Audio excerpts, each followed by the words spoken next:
डबवाली का एकमात्र latest variety का ऑल फैमिली शोरूम। हमारे यहाँ बच्चों व लेडीज के स्पेशल हर तरह की फैंसी व लेटेस्ट वैरायटी उपलब्ध है। याद रखें, बेदी फैशन, कॉलोनी रोड, मंडी, डबवाली। शहर में निकाय चुनावों को लेकर बेसब्री से लोगों को इंतजार है।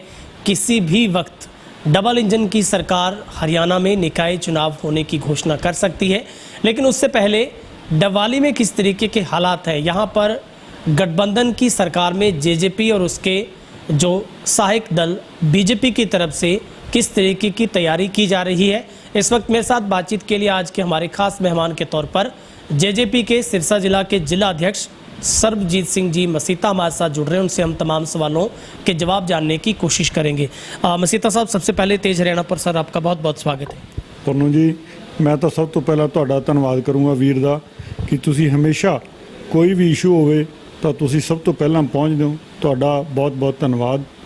ਔਰ ਤੁਸੀਂ ਗੱਲ ਕੀਤੀ ਨਗਰ ਨਿਗਮ ਦੇ ਚੁਣਾਵ ਦੀ। ਦੇਖੋ, ਅਸੀਂ ਭਾਈਵਾਲ ਪਾਰਟੀ 'ਚ ਬੈਠੇ ਹਾਂ, बीजेपी ਨਾਲ ਗਠਬੰਧਨ ਹੈ जेजेपी ਦਾ। ਔਰ फौरी तौर पर डिप्टी सीएम दुष्यंत चौटाला जी ने, डॉक्टर अजय सिंह चौटाला जी ने, सरदार निशान सिंह जी ने और दिग्विजय सिंह जी ने एक कमेटी 5 मैंबरों की बनाई हुई है। और वो कमेटी भाईवाल सरकार नाल बीजेपी नाल तालमेल च है और जो भी है गठबंधन चुनाव लड़िया जाऊगा और बहुत अच्छे तरीके नाल चुनाव लड़ांगे भी और जीतांगे भी। ठीक है सर, आपको क्या लगता है डबवाली में क्या रास्ता साफ है कि जेजेपी की तरफ से ही यहाँ पर चेयरमैन का चेहरा दिया जाएगा या फिर बीजेपी की तरफ से होगा? क्या रणनीति और स्ट्रेटजी पर आप काम करने की कोशिश कर रहे हैं? वीर जी, तैयारी पूरी है। जो भी फैसला हाईकमान का आऊगा, चाहे वो बीजेपी का आवे हक, चाहे जेजेपी के हक च आवे, असी फौरी तौर पर तैयार हैं। और साढ़े कोले जो भी जननायक जनता पार्टी का एक एक कार्यकर्ता चुनाव लिए जुटे हुए है। जिमें भी कोर्ट का फैसला आता है, उस तो बाद जिमें भी इलैक्शन की डेट आती है, जेजेपी पूरी तौर पर तैयार है। सर, अगर हम डबवाली शहर के मुद्दों की बात करें, आपको क्या लगता है किन मुद्दों को लेकर आप जनता के बीच में जाएंगे, लोग आपको वोट देंगे? क्योंकि इस बार सबसे रोचक बात है कि डायरेक्ट तौर पर चेयरमैन का चुनाव होगा। कौन से बड़े मुद्दे हैं जिनको लेकर आप चुनाव में उतरेंगे मैदान? पन्नू जी, सब तो वड्डा मुद्दा तो विकास, जेजेपी की सोच है विकास करना। देखो, तुसी देखिया है पिछले प्लान 2 प्लान तो कांग्रेस का चेयरमैन सी और कांग्रेस ने किसी का की भला किया है। और जो आदमी ये गल्लां करते हैं, एक गोल चौंक की हर रोज़ वो वीडियो पाते हैं, उन्होंने पूछना हो वो तो एक NHI के अंडर है और उन्होंने शहर के अंदर की काम किया है। 10 साल उन्होंने चेयरमैन होवे और OSD होन मुख्यमंत्री भूपेंद्र हुड्डा दे, उन्होंने काम की किया शहर का। शहर के लोग अज भी त्राई त्राई कर रहे हैं, पर जननायक जनता पार्टी की सोच है क्योंकि शहर नूं बहुत अच्छे तरीके नाल, चाहे सफाई की गल होवे, चाहे कोई डिवेलपमेंट की गल होवे, चाहे विकास की कोई भी गल है, उसनूं फौरी तौर पर सारे कामां नूं पूरा किया जाऊगा। और तुसी 2.5 साल का समा पिया, तुसी देखोगे दुष्यंत चौटाला जी की सोच है। डबवाली उन्होंने आपदा खुद का गृह हल्का है और इस हल्के नूं और पूरे शहर नूं बहुत अगे तक लेके जाना है, उन्होंने सोच है। और असी सारे रल मिल के जननायक जनता पार्टी का पूरा परिवार इस गल लई लगे हुए हैं और शहर तुहानूं एक वखरा दिसूगा डबवाली। सर, आपको लगता है कि जिस तरीके से हर बार पिछले 2 प्लानों की अगर बात करेंगे, कांग्रेस अपनी कुर्सी बचाने में कामयाब नहीं हो पाती है, उनके ही लोग उनकी कुर्सी को छीनने का काम करते हैं, आपको लगता है कि इस बार जेजेपी और आपकी गठबंधन की सरकार इस गैप को जल्दी से भरने की कोशिश करेगी कि कांग्रेस के लिए ड्रॉबैक हो सके कि वो कुर्सी बचाने में हर बार कामयाब नहीं होते और शहर की छोटी सरकार गिर जाती है? बिल्कुल जी, ये तो शहर के आम लोग जानते हैं इस गल नूं भी कांग्रेस का चेयरमैन भी जनता तो उन्होंने समर्थन दे दी है, पर उस तो बाद चेयरमैन भी बन जाता है। फिर वो आपस में उन्होंने की कमी है, जेडे वो बंदर बाड़ की तरह वो सारा कुछ बिखर जाता उन्होंने। इसलिए जननायक जनता पार्टी और बीजेपी की सोच है भी वधिया कोई समाजिक शहर का कोई अच्छा साथी चेयरमैन बने ताकि विकास हो सके। और एक तुहानूं विश्वास दिवाने हैं, जेड़ा भी चेयरमैन बनावांगे उसनूं फौरी तौर पर 5 साल जनता की सेवा करूँगा। सर, इन दिनों में एक सबसे बड़ा मुद्दा है, वो है खास करके आप रानिया हल्का देखेंगे और डबवाली में देखेंगे, आपके ही डिप्टी सीएम के पास महकमा सड़कें बनाने का है, लेकिन यहाँ की सड़कों में गुणवत्ता को लेकर सवाल खड़े हो रहे हैं। आपकी ही पार्टी के लोगों ने वीडियो कॉन्फ्रेंसिंग पे दुष्यंत जी से बात की कि वाकई में सड़कें खराब बन रही है। अब यहाँ के स्थानीय विधायक की तरफ से आरोप लगाए गए हैं कि यहाँ पर मोटा पैसा कमाया जा रहा है, सड़कों में गुणवत्ता का कोई सवाल नहीं है। आप भी कार्रवाई की मांग करते हैं, क्या स्टेटस है जिन सड़कों में खराबा हुआ है? खारा से गंगा रोड, रामगढ़ से रिसालिया, रामगढ़ से बिजवाली, तमाम सड़कों पर आप देखेंगे तो कहीं ना कहीं सवाल खड़े हो रहे हैं। ਵੀਰ ਜੀ ਇੱਥੋਂ ਤੱਕ ਤੁਸੀਂ ਰੋਡਸ ਦੀ ਗੱਲ ਕੀਤੀ, ਵਿਧਾਇਕ ਜੀ ਜੋ ਗੱਲ ਕਰ ਰਹੇ ਹੈ, ਵਿਧਾਇਕ ਜੀ ਨੂੰ ਪਹਿਲੀ ਗੱਲ ਤਾਂ ਇਹ ਮੈਂ ਪੁੱਛਦਾ ਹਾਂ ਵੀ ਉਹ ਕਦੇ ਇੱਕ ਦੀ ਸੜਕ ਬਣਾ ਦਿੰਦੇ ਸਨ ਤੇ ਵਾਹ ਹੀ ਲੁੱਟਦੇ ਸਨ ਉਸ ਗੱਲ ਦੀ। ਚਾਹੇ ਉਹਨਾਂ ਦੇ ਪਿਤਾ ਜੀ ਓਐਸਡੀ ਰਹੇ, ਉਹਨਾਂ ਨੇ ਕਿੰਨੀਆਂ ਸੜਕਾਂ ਬਣਾਈਆਂ ਔਰ ਡਿਪਟੀ ਸੀਐਮ ਦੁਸ਼ਯੰਤ ਚੌਟਾਲਾ ਜੀ ਨੇ ਪੂਰੇ ਹਲਕੇ 'ਚ ਇੱਕ ਜਾਲ ਵਿਛਾਤਾ ਸੜਕਾਂ ਦਾ।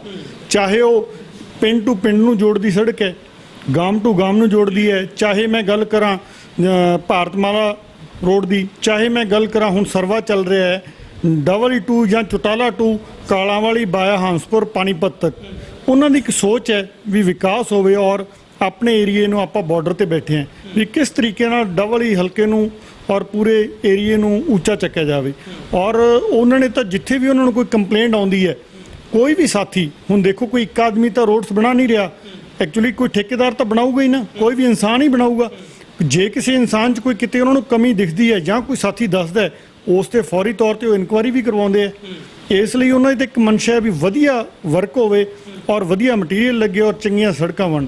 ਉਹਨਾਂ ਨੂੰ ਤਾਂ ਜਦੋਂ ਵੀ WE ਏਰੀਆ ਲਈ ਜਾਂ ਡਿਸਟ੍ਰਿਕਟ ਲਈ ਕਹਿੰਦੇ ਆ ਜੀ ਵੀ ਕੋਈ ਸੜਕ ਕਹਿ ਦਿੰਦੇ ਵੀ 6 ਔਰ 7 ਕਰਮਾ ਰਸਤਾ ਦਿਓ ਔਰ ਸੜਕ ਜੋ ਮਰਜ਼ੀ ਕਰਵਾਓ ਔਰ ਬਹੁਤ ਅੱਛੀ ਕੁਆਲਿਟੀ ਸਪੈਸ਼ਲ ਜਦੋਂ ਵੀ ਮਿਲਦਾ ਉਹ ਕਹਿੰਦੇ ਵੀ ਉੱਪਰ ਖੜ ਕੇ ਬਹੁਤ ਅੱਛੇ ਤਰੀਕੇ ਨਾਲ ਕੁਆਲਿਟੀ ਦੀਆਂ ਸੜਕਾਂ ਬਣਵਾਓ ਤਾਂ ਕਿ ਸਦਾ ਲਈ ਆਪਣੀ ਜ਼ਿੰਦਗੀ ਦਾ ਇੱਕ ਹਿੱਸਾ ਹੈ। ਉਹਨਾਂ ਦੀ ਤਾਂ ਇਹ ਸੋਚ ਹੈ। ਪਰ ਮੈਂ ਵਿਧਾਇਕ ਜੀ ਨੂੰ ਕਹਿਣਾ ਚਾਹੂੰਗਾ ਕਿ ਜੋ ਉਹਨਾਂ ਦੇ ਕਾਰਜਕਾਲ ਦੇ ਵਿੱਚ ਇੱਕ ਛੋਟਾ ਜਿਹਾ ਉਦਾਹਰਨ ਮੈਂ ਤੁਹਾਨੂੰ ਦੇਣਾ ਚਾਹੂੰਗਾ। ਜੋ ਅਬੂਬ ਸ਼ਹਿਰ ਦੇ ਵਿੱਚ ਕਿਨੂੰ ਵੈਕਸਿੰਗ ਪਲਾਂਟ ਲਾਇਆ ਸੀ, ਡਾਕਟਰ KV ਸਿੰਘ ਦੀ ਦੇਖਰੇਖ 'ਚ ਲੱਗਿਆ ਸੀ, ਕਿ ਉਹ ਵੈਕਸਿੰਗ ਪਲਾਂਟ 2 ਦਿਨ ਚੱਲਿਆ, ਕਰੋੜਾਂ ਰੁਪਇਆ ਗੌਰਮੈਂਟ ਦਾ ਉਸ 'ਤੇ ਇੱਕ ਸੁਆਹ ਹੋ ਗਿਆ।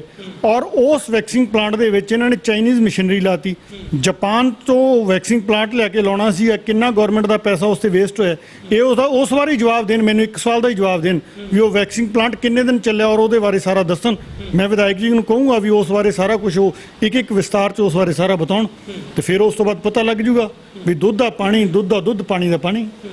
अभी वो आरोप लगा रहे हैं आपके ऊपर कि इस काल में मोटा पैसा कमाया जा रहा है, सड़कों से वो कह रहे हैं कि मुझे कोई उम्मीद नहीं है। दुष्यंत जी खुद चेक करवाएं कि उनके गांव से आने वाली सड़कों का भी क्या हाल है। सारी जिथे भी कोई साथी कहने हैं जी, खुद असी भी कहने हैं, उसकी बकायदा इंक्वायरी करा रहे हैं और उन्होंने सोच एक है भी विकास होना चाहिए एरिए च, ज़्यादा तो ज़्यादा पैसा आवे, इत्थों के लोग खुशहाल होन और लघु उद्योग आउण। उन्होंने एक बड़ी वड्डी सोच है कि पूरा एरिया खुशहाल हो।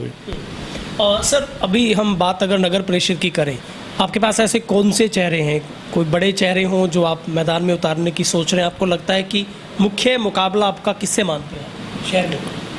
जी JJP कोले बहुत चेहरे है, सारे कार्यकर्ता जिन्ने भी है बहुत वधिया टीम है और किसी भी कार्यकर्ता तो जो पार्टी हथ रखूगी या सारे साथी कहणगे भी इस साथी नूं उसे नूं कैंडीडेट बनाया जाऊगा और चेहरिਆਂ ਦੀ ਕੋਈ ਕਮੀ ਨਹੀਂ। ਜਦੋਂ ਉੱਪਰ ਹੁਕਮ ਆ ਗਿਆ ਹਾਈ ਕਮਾਂਡ ਦਾ और बैठ के फैसला करांगे और चेहरा भी तो जिस दिन इलेक्शन की डेट आउन तो चेहरा भी देवांगे जी। अभी सर अगर बात करें दिवाली में सबसे बड़ी मांग वो यही है कि अब बढ़ता नशे का कारोबार जिसके ऊपर अंकुश नहीं लग पाया है और आप एकमात्र ऐसे जनप्रतिनिधि हैं जो बार बार इस मांग को उठाते हैं कि इसे पुलिस जिला बनाया जाए। मेरा हर बार सवाल हर नेता से होता है, इस और कोई कदम उठाया आपने? कोई दुष्यंत जी से बात हुई? मैं तो ਤੁਹਾਨੂੰ ਵਧਾਈ ਦੇਣਾ ਚਾਹੂੰਗਾ। ਪਹਿਲੀ ਗੱਲ ਤਾਂ ਤੁਹਾਡੀ ਵੀ ਸੋਚ ਬਹੁਤ ਅੱਛੀ ਔਰ ਤੁਸੀਂ ਸਭ ਤੋਂ ਪਹਿਲਾਂ ਮੇਰੇ ਯਾਦ ਹੈ ਤੁਸੀਂ ਪੁਲਿਸ ਜ਼ਿਲ੍ਹਾ ਬਣਾਉਣ ਲਈ ਬਹੁਤ ਵਾਰ ਇਸ ਗੱਲ ਨੂੰ ਅੱਗੇ ਲੈ ਕੇ ਚੱਲੇ ਹੋ ਔਰ ਤੁਹਾਡੇ ਕਹਿਣ ਤੇ ਵੀ ਮੈਂ ਇੱਕ ਦਿਨ ਮੇਰੇ ਯਾਦ ਹੈ ਮੈਂ ਚੰਡੀਗੜ੍ਹ ਜਾ ਰਿਹਾ ਸੀ, ਡਿਪਟੀ ਸੀਐਮ ਸਾਹਿਬ ਨਾਲ ਮੀਟਿੰਗ ਸੀ ਤਾਂ ਤੁਸੀਂ ਮੈਨੂੰ ਰਸਤੇ 'ਚ ਵੀ ਕਾਲ ਕੀਤੀ ਵੀ ਮਸੀਤਾ ਸਾਹਿਬ ਵੀ ਇਹ ਕਰਕੇ ਆ ਕਰਨਾ ਹੈ। ਤਾਂ ਮੈਂ ਵੀ ਜਾ ਕੇ ਡਿਪਟੀ ਸੀਐਮ ਸਾਹਿਬ ਨੂੰ ਮੈਂ ਕਿਹਾ, ਮੈਂ ਕਿਹਾ ਜੀ ਸਾਰੇ ਸਮਾਜਿਕ ਲੋਕਾਂ ਦਾ ਵੀ, ਪ੍ਰਿੰਟ ਮੀਡੀਆ ਵਾਲੇ ਸਾਥੀਆਂ ਦਾ ਵੀ, ਜਿੰਨੇ ਨਿਊਜ਼ਪੇਪਰ ਦੇ ਸਾਥੀ ਹੈ ਸਾਰਿਆਂ ਦੀ ਵੀ ਇਹ ਮੰਗ ਹੈ ਔਰ ਪੂਰੀ ਏਰੀਏ ਦੀ ਮੰਗ ਹੈ ਵੀ ਫਸਟ ਤਾਂ ਇਹ ਜ਼ਿਲ੍ਹਾ ਹੀ ਬਣਾਇਆ ਜਾਣਾ ਚਾਹੀਦਾ। ਜੇ ਜ਼ਿਲ੍ਹਾ ਨਹੀਂ ਤਾਂ ਪੁਲਿਸ ਜ਼ਿਲ੍ਹਾ ਜ਼ਰੂਰ ਬਣਾਇਆ ਜਾਵੇ। ਤਾਂ ਉਹਨਾਂ ਨੇ ਪੂਰੀ ਗੌਰ ਕੀਤੀ ਹੈ ਔਰ ਉਹਨਾਂ ਨੇ ਆਸ਼ਵਾਸਨ ਵੀ ਦਿੱਤਾ ਸੀ ਵੀ ਇਸ ਨੂੰ ਆਪਣੇ ਕਾਰਜਕਾਲ ਦੇ ਵਿੱਚ ਇਸ ਕੰਮ ਨੂੰ पूरा ਕਰਨ ਦਾ ਯਤਨ ਕਰਾਂਗੇ। सर एक सवाल है आउट ऑफ वे से है, अभी अनाज मंडियों में जिस तरीके से गेहूं पहुंच रहा है पेमेंट भुगतान को लेकर क्या स्थिति है सर? क्या वाकई किसानों के सही खातों में सही वक्त पर भुगतान हो रहा है? ਪੰਨੂ ਜੀ ਤੁਸੀਂ ਬਹੁਤ ਅੱਛਾ ਸਵਾਲ ਕੀਤਾ। ਸਭ ਤੋਂ ਪਹਿਲਾਂ ਤਾਂ ਮੈਂ ਕਿਸਾਨ ਵੀਰਾਂ ਲਈ ਇਹ ਗੱਲ ਆਪਾਂ ਕਰਾਂਗੇ, ਜਿਸ ਤਰੀਕੇ ਨਾਲ ਇਸ ਵਾਰ ਪਿਛਲੀ ਵਾਰ ਵੀ ਬਹੁਤ ਅੱਛਾ ਪੂਰੀ ਫਸਲ ਨੂੰ ਲਿਆ ਗਿਆ ਸੀ, ਪਰ ਜੋ ਇਸ ਸੀਜ਼ਨ 'ਚ ਹੋਇਆ ਤੁਸੀਂ ਦੇਖੋ ਕਦੇ ਵੀ ਕੋਈ ਸਟ੍ਰਾਈਕ ਨਹੀਂ ਹੋਈ, ਸਾਰੇ ਕਿਸਾਨ ਵੀਰ ਖੁਸ਼ੀ ਜਾ ਰਹੇ ਹੈ। ਔਰ ਸੈਕੰਡ ਮੈਂ ਜੇ ਪੇਮੈਂਟ ਦੀ ਗੱਲ ਕਰਾਂ ਤਾਂ ਪਹਿਲੇ ਤਾਂ ਅਸੀਂ 72 ਘੰਟੇ ਦੀ ਗੱਲ ਕਰਦੇ, ਪਰ ਡਿਪਟੀ ਸੀਐਮ ਦੀ ਸੋਚ ਨਾਲ ਐਤਕੀ ਤਾਂ 24 ਘੰਟਿਆਂ ਦੇ ਅੰਦਰ ਪੇਮੈਂਟ ਆ ਰਹੀਆਂ ਸਾਰੇ ਸਾਥੀਆਂ ਦਾ। ਔਰ ਸਾਰੇ ਕਿਸਾਨ ਵੀਰ ਫੌਰੀ ਤੌਰ ਤੇ ਬਹੁਤ ਖੁਸ਼ ਨੇ, ਕਿਉਂਕਿ ਉਹਨਾਂ ਨੂੰ ਸਰੋਂ ਦਾ ਰੇਟ ਵੀ ਬਹੁਤ ਅੱਛਾ ਮਿਲਿਆ। ਔਰ ਪਿੱਛੇ ਨਰਮੇ ਦਾ ਨੁਕਸਾਨ ਜ਼ਰੂਰ ਹੋਇਆ, ਪਰ ਰੇਟ ਨੂੰ ਦੇਖਦੇ ਹੋਏ ਨਰਮੇ ਦਾ ਰੇਟ ਵੀ ਠੀਕ ਮਿਲਿਆ। ਪਰ ਕਣਕ ਦਾ ਵੀ ਇਸ ਵਾਰ ਝਾੜ ਥੋੜਾ ਨੁਕਸਾਨ ਹੈ, 10 ਮਣ ਕਿੱਲੇ ਦਾ ਝਾੜ ਘਟਿਆ, ਪਰ ਕਿਸਾਨ ਵੀਰਾਂ ਨੂੰ ਕੋਈ ਇਹਦੀ ਤਕਲੀਫ ਨਹੀਂ ਆ ਰਹੀ। ਮੰਡੀਆਂ ਦੇ ਵਿੱਚ ਸਭ ਦੀ ਕਣਕ ਨੂੰ ਬਹੁਤ ਅੱਛੇ ਤਰੀਕੇ ਨਾਲ ਲਿਆ ਜਾ ਰਿਹਾ है और पेमेंट 24 घंटे ਦੇ ਵਿੱਚ सब ਦੇ खाते जा रही है पेमेंट। सर आखिरी सवाल, अभी डवाली में पिछले लगभग 2 महीनों से एक धरना चल रहा है। किसान गुलाबी सुंडी से प्रभावित फसल के मुआवजे की मांग कर रहे हैं, क्या स्टेटस है आपकी सर? अधिकारियों से कोई बातचीत हो पाई? क्या वाकई ही मुआवजा मिलने की स्थिति आपको नज़र आती है या नहीं आ रही है? जी है, जिथे समस्या तो किसान दी है, पर डीसी साहब ਨੂੰ ਵੀ ਜੋ ਵੀ ਹੈ डिप्टी सीएम साहब ਦੇ ਧਿਆਨ 'ਚ ਕਰਾਇਆ ਗਿਆ, ਪਰ ਜਿੱਥੇ ਵੀ ਜੋ ਸਰਵਾ ਹੋਇਆ ਹੈ ਉਹਨਾਂ ਨੇ ਤਾਂ ਵਿਧਾਨ ਸਭਾ ਦੇ ਵਿੱਚ ਵੀ ਦੁਸ਼ਯੰਤ ਜੀ ਦਾ ਬੋਲਿਆ ਸੀ ਵੀ ਜੇ ਕਿਸੇ ਕੋਲੇ ਐਕਸਟਰਾ ਸਰਵਾ ਹੈ ਤਾਂ ਤੁਸੀਂ ਉਹ ਵੀ ਦਿਓ ਤਾਂ ਕਿ ਉਸ ਤੇ ਗੌਰ ਕੀਤੀ ਜਾਵੇ। ਕਿ ਤਾਂ ਜਿਹੜੇ ਕੋਈ ਸਾਥੀ ਕਹਿ ਰਹੇ ਹੈ ਕੋਈ ਉਹਨਾਂ ਕੋਲੇ ਰਿਪੋਰਟਸ ਹੈ ਤਾਂ ਉਹ ਦੇਣ।